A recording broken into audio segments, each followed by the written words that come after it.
Dan jawaban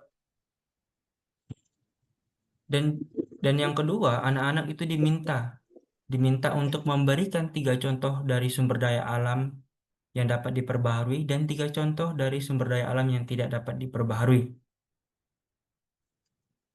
Paham? Kalau paham kasih reaksi ya biar saya ini enak memaparkannya. Paham ya semuanya? Saya lanjut. Oke, nice. Saya lanjut ke soal nomor 2. Di soal nomor 2 itu materinya mengenai sejarah lokal. Sejarah lokal ya. Nah, di sini anak-anak itu nanti diminta untuk menjelaskan satu sejarah lokal saja. Menjelaskannya itu apa? Menjelaskan mulai dari latar belakang atau asal-usul. Dan yang kedua, pengaruhnya apa terhadap masyarakat atau si pengguna. Tetapi sejarah lokal yang saya maksud di sini adalah sejarah lokal khususnya di daerah Jakarta.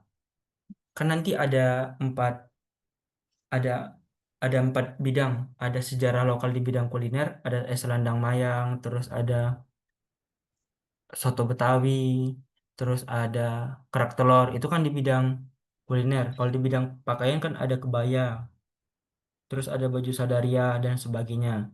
Lalu kalau di bidang kesenian atau budaya itu ada ondel-ondel. Nah, serta yang terakhir itu anak-anak bisa menjelaskan sejarah lokal dalam bentuk biografi pahlawan, tokoh-tokoh lokal yang berasal dari Jakarta itu siapa saja itu juga bisa.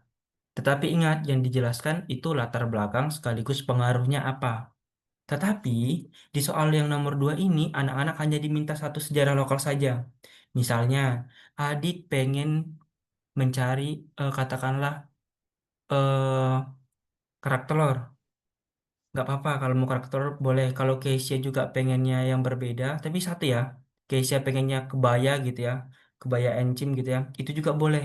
Tetapi ingat tapi dijelaskan ya misalnya latar belakang kebaya encim itu apa, terus pengaruhnya apa. Begitu pula dengan Adit misalnya pengen ngambil atau menuliskan jawabannya eh karakter itu juga boleh. Asal usulnya bagaimana, terus pengaruhnya apa. Lalu kalau kuliner itu seingat saya itu juga ada roti buaya, itu juga boleh.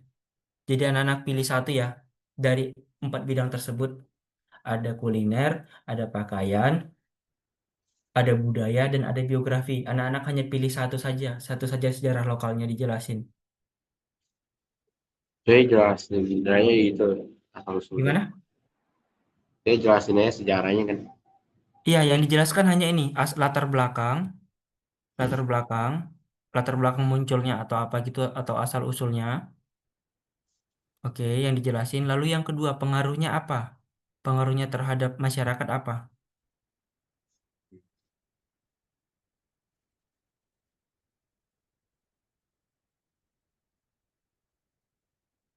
Bisa saya kasih tanda saja ya. Nih, asal usul, baru pengaruhnya. Tapi di sini sejarah lokal, ini sejarah lokal ya, khususnya di wilayah Jakarta. Kemarin kan udah saya kasih tahu tuh, yang kita apa tuh yang ada yang membawa es selendang mayang, terus ada yang kemarin pakai kerak telur gitu, ada yang batik. Tapi kita nggak pakai yang batik, kita hanya khusus sejarah yang daerah Jakarta saja. Ada yang kerak telur, benar nggak sih namanya? Saya lupa lupa ingat. Betul Pak, betul Pak. Benar kan? Nah ya benar kerak telur. Gitu ya. Kalau kesenian itu yang saya cari juga ada ondel-ondel, ada tanjidor, gitu ya. Anak-anak nanti bisa mencari, dicatat aja. Untuk jawaban nomor 2 yang anak-anak ingat berarti ya cuma itu sejarah lokalnya apa saja gitu, mulai dari asal usul sampai pengaruh. Kalau yang soal nomor 1 yang berarti yang anak pelajari ya khusus pengertian serta contoh sumber daya alam yang dapat diperbarui dan tidak dapat diperbarui. Oke, cukup jelas? Jelas, Pak. Jelas, Pak. Oke, nice. Jelas, Pak. Terima kasih responnya. Untuk soal yang nomor 3, ini kita masih sama gitu ya, konteksnya masih sejarah gitu ya. Ini untuk topiknya itu perkembangan organisasi pergerakan Indonesia pada masa penjajahan. Nah, di sini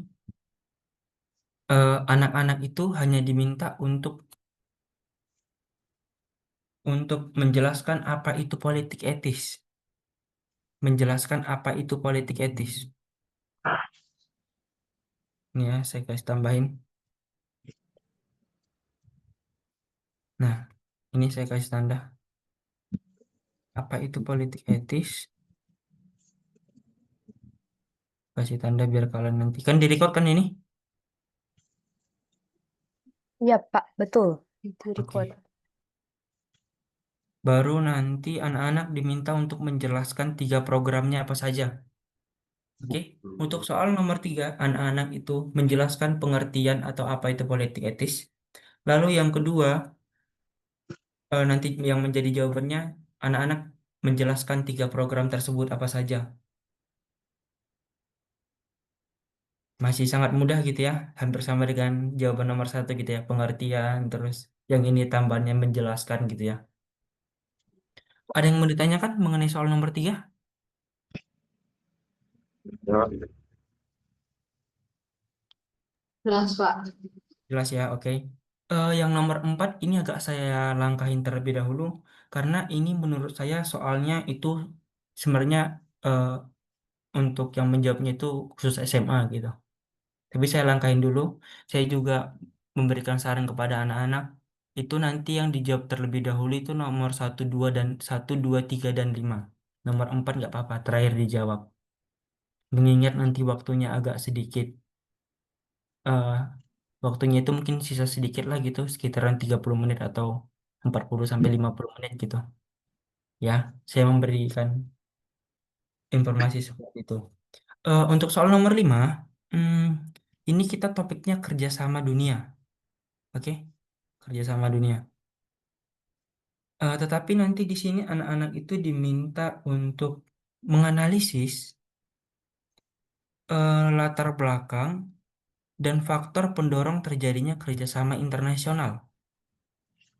Kira-kira apa penyebab terjadinya kerjasama internasional itu? Tetapi ingat dan perlu diketahui ya, nanti gambaran jawabannya itu seperti ini. Anak-anak tahu itu apa definisi dari makhluk sosial? Yang tahu bisa on mic apa?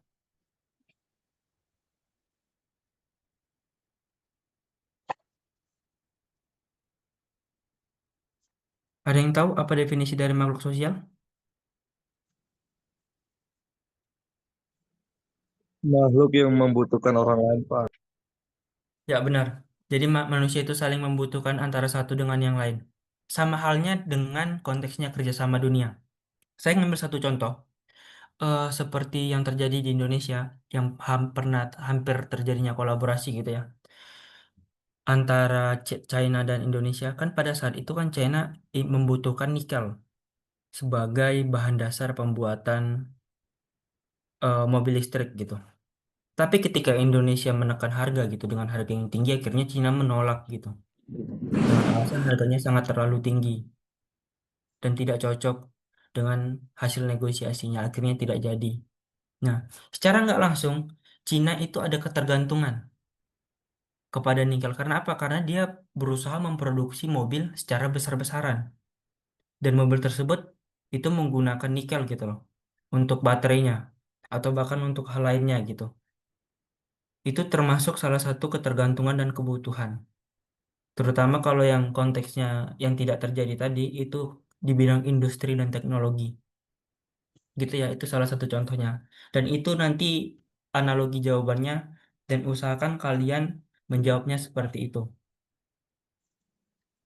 Oh ya, saya mau mengingatkan juga, ketika nanti kalian menjawab dari soal uraian, yang terdiri dari 5. Usahakan menjawabnya jangan satu dua kalimat ya. Ya kalau pengertian oke lah mungkin satu dua kalimat. Ada yang satu kalimat, ada yang dua kalimat. Tetapi jika nanti ada definisi atau pengertiannya lebih dari dua kalimat, tolong dimaksimalin dan wajib menurut saya. Agar apa? Agar saya nanti bisa memberi nilai kalian itu ya sesuai lah sama apa yang kalian harapkan dan saya harapkan. Oke, itu saya mau ingatin. Selanjutnya, eh oke sebelum saya lanjutin maaf, soal nomor 5 gimana? Apakah ada yang mau ditanyakan atau cukup jelas? Kelas, Pak. Oke jelas, semuanya sudah jelas. Kalau jelas beri reaksi. Oke,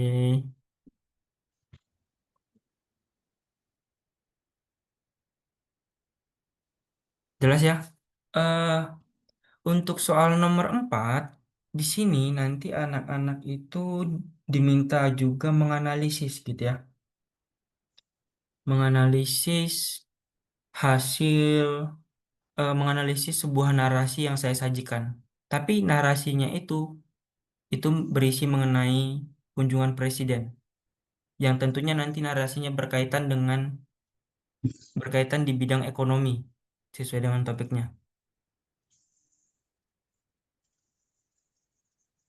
Nah, tetapi poin yang dianalisis itu ialah mengenai strategi diplomasi dalam mencapai tujuan pemenuhan pasar, pemenuhan kebutuhan, dan percepatan pertumbuhan ekonomi. Yang anak-anak analisis nanti 3 poin ini. Di dalam 3 poin ini nanti anak-anak diminta itu seperti menjelaskan sebuah hambatan, lalu diminta juga eh, membayangkan gitu ya. Saya minta misalnya katakanlah, coba dikaitin dengan eh, coba dikaitin dengan jalur distribusi. Jadi diminta untuk membayangkan. Jawabannya nanti itu berdasarkan hasil imajinasi kalian di soal nomor 4. Lalu untuk selanjutnya itu usahakan ketika menjawab nomor 4 itu kan nanti ada 3 pertanyaan tuh. 3 poin.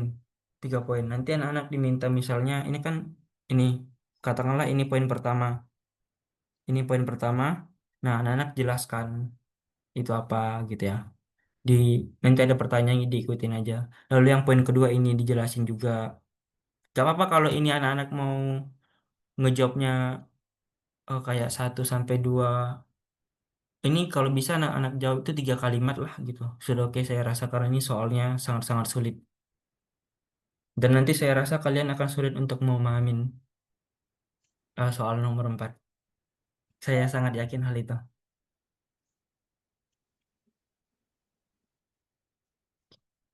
Sampai soal nomor 4, apakah ada yang mau ditanyakan?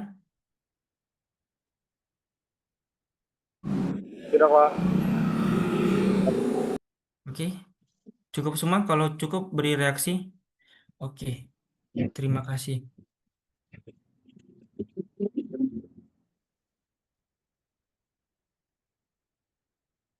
Saya mau bertanya kepada kalian, apakah kita mau membahasnya dari soal di awal atau mau dilanjut dari soal nomor 6? Karena kita terakhir kali itu,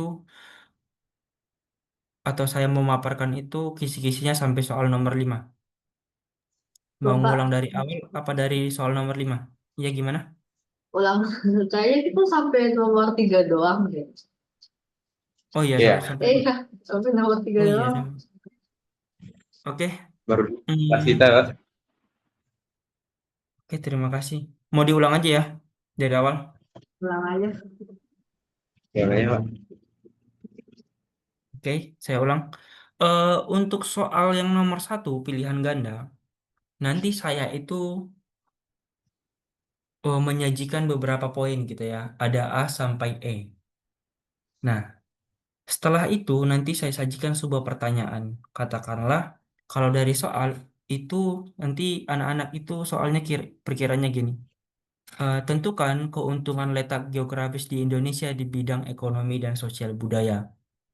Jadi, usahakan ketika menjawab anak-anak itu membaca soalnya terlebih dahulu, dan dipahamin kira-kira dia minta soalnya mau di bidang apa. Kalau yang soal saya sajikan dia mintanya soalnya di bidang ekonomi dan sosial budaya. Oke. Jadi poin yang anak pilih dari 5 tersebut berarti hanya di 2 bidang ini. Jangan di bidang yang lain. Oke. Yang dipilihnya itu ialah keuntungan letak geografis di bidang ekonomi dan sosial budaya. Jangan dipilih yang lain. Yang dipilih hanya di 2 bidang ini, keuntungannya saja ya. Seperti kita ketahui bahwa Indonesia terletak di posisi silang, berada di antara 2 benua dan di antara 2 samudra, Samudra Hindia dan Pasifik, dan 2 benua Asia dan benua Australia. Nah, kira-kira keuntungannya di letak geografis itu apa? Terutama di bidang sosial budaya dan ekonomi.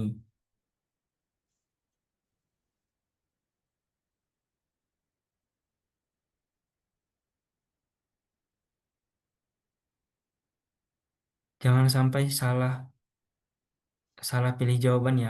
Pokoknya anak-anak untuk soal nomor 1 itu dibaca soalnya terlebih dahulu, baru dipilih poin-poinnya A sampai E.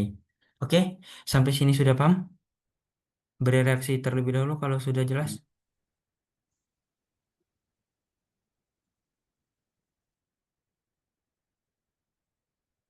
Oke, sudah ya. Saya lanjutkan ke soal nomor 2. Itu anak-anak sama halnya gitu ya dengan soal nomor 1. Tetapi materinya kali ini berbeda. Ini mengenai sejarah lisan. Karena materinya sejarah lisan, saya juga memaparkan ada sekitar 4 poin gitu ya. Yang dimana 4 poinnya itu nanti anak-anak analisis yang menjadi ciri khusus dari cerita rakyat. Kalau cerita rakyat saya kasih contoh ya, ini di luar soalnya. eh Cerita rakyat itu pada intinya dan pada sering sering dilakukan masyarakat itu disampaikan secara lisan dari mulut ke mulut. Lalu biasanya ceritanya berisi hiperbola gitu ya. Lalu eh, kalau sejarah lisan itu ya hanya ada berada di satu wilayah itu, tidak berada di wilayah lain. Nah, ini juga sama anak-anak pokoknya membaca soalnya terlebih dahulu, lalu nanti anak-anak baru memilih eh, 4 pernyataan, 4 poin. Nanti dipilih 2 ya, hanya 2 yang benar, yang menjadi ciri khusus dari sejak ciri khusus dari cerita rakyat.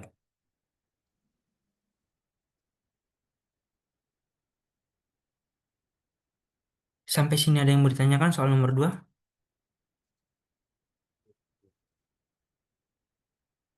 Udah. Oke, cukup. Oke, terima kasih responnya. Selanjutnya untuk soal nomor 3 itu materinya aktivitas memenuhi kebutuhan, gitu ya. Eh, di sini nanti itu kan saya sajikan sebuah narasi.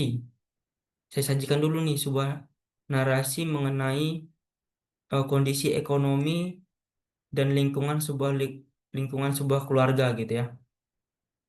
Narasinya mengenai ini, oke? Lingkungan sebuah keluarga gitu. eh setelah setelah anak-anak membaca narasinya, lalu dievaluasi soalnya. Kira-kira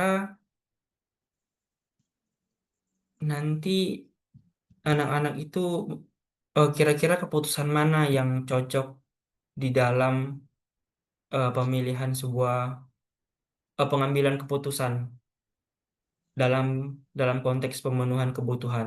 Tetapi kalau dalam pemenuhan kebutuhan itu anak-anak harus mengetahui bahwa yang di sini yang terpenting itu adalah kebutuhan primer.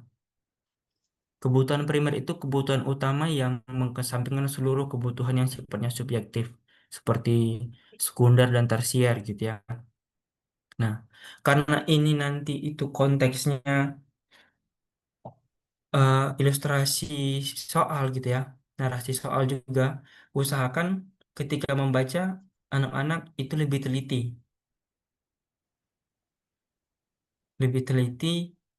di dalam membacanya. Nggak apa-apa bacanya 2 kali, ini juga terdiri dari 2 kalimat saja, tapi 2 kalimatnya itu lumayan panjang. Soal nomor 3.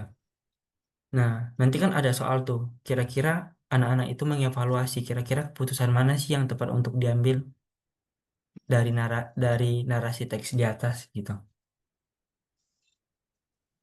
Sudah ada gambaran? Ya, Pak. Oke, kalau sudah mungkin saya minta reaksinya terlebih dahulu. Oke, Janika Edward, oke. Oke, next. Terima kasih responnya. Saya lanjut ke soal nomor 4. Di soal nomor 4 ini memang agak sedikit lebih sulit gitu ya.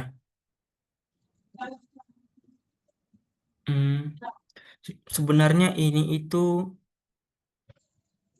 saya anak-anak ingat nggak kalau kemarin saya ada nitip pesan bahwa anak-anak nggak apa-apa masukin kisi-kisi ke dalam AI. Oke, ingat nggak? Saya udah masukin, Pak. Nah, oke, tapi promnya harus yang benar ya. Promnya harus yang benar, yang sesuai. Nah, yang di sini eh saya itu agak sedikit apa ya, agak sedikit miss kemarin menginformasikan kepada anak-anak 9D gitu ya. eh Sebenarnya yang di geologi ini tuh sebenarnya berbicara mengenai periode zaman yang terdahulu, yang adanya hewan bersel satu gitu ya. Nah, di sini nanti anak-anak itu diminta untuk mengidentifikasi periode zaman geologi yang tepat. Kan kalau zaman itu kan ada terbagi menjadi ada Paleozoikum, ada Mesozoikum, ada Neozoikum gitu ya, serta ada Arkeozoikum. Nah, nanti anak-anak pilih pilihan jawabannya ya di salah satu itu gitu loh, yang benar. Nanti tolong didefinisiin dan sekiranya cocok dengan narasi soalnya. Sebenarnya di sini ada Jessica, kelas 9D, Beda Hanya kelas, Pak. 9 apa? Ada. Ada, Pak. ada. Ada, Pak. Ada, Nah, Pak. oke. Eh Sebenarnya ini ada saya melihat ada satu soal Jessica itu ada hampir dengan soal yang saya sajikan. Tapi baru satu saya cek gitu. Tapi memang ada beberapa Aduh. yang masuk, ada beberapa yang sangat jauh soalnya. Itu nanti kelemahan dari AI-nya. Karena saya meng-create sendiri gitu. Dia nggak bisa membuat persis jawab soalnya bagaimana. Pokoknya jawabannya nanti dicatat ya. Jawabannya itu antara Arkeozoikum, Paleozoikum, Mesozoikum, dan Neozoikum. Nah, kira-kira zamannya itu. Dan jawabannya nanti di salah satu itu.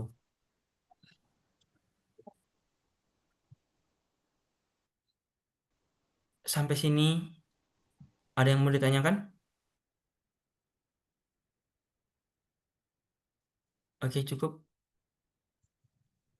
Sebelum saya lanjut, di sini anak-anak kelas 9D ada berapa peserta didik? Ada Kalista, ada Jessica, ada Jocelyn ya kalau nggak salah. Ada siapa lagi? Di 9D yang masuk? Pak, Iya itu gimana? Kalista 9A, Pak. Oh itu Iya, Pak. Kalista 9A. Ya. Oh, oke maaf, Ya, saya Allah. keliru. Berarti hanya dua ya dari 9D? Jessica sama Jocelyn. Benar? Iya, Pak. Ya, Oke. Pak. Terima kasih sudah masuk gitu ya. Pak Aris, Iya gimana? mau nanya, Pak. Tadi itu zamannya Arke, terus Neo, Mezo, sama satu lagi apa, Pak? Arke, Paleo, Mesozoikum, ada Neo. Oke, terima kasih, Pak. Ya sama-sama. Mungkin nanti bisa ngelihat hasil rekodannya. Oke, Pak. Selanjutnya, oke kita next ya. Cukup paham? Pak. Cukup ya, paham ya. Oke, saya lanjutkan untuk soal nomor 5. Soal nomor 5 itu untuk topiknya adalah pembiasaan melestarikan sumber daya udara. Oke, ini topiknya. Nanti di sini anak-anak itu menjelaskan dampak aktivitas manusia terhadap kualitas udara di lingkungan sekitar. Oke, menjelaskan dampak aktivitas manusia terhadap kualitas udara di lingkungan sekitar. Nah, nanti di sini juga saya sajikan sekitar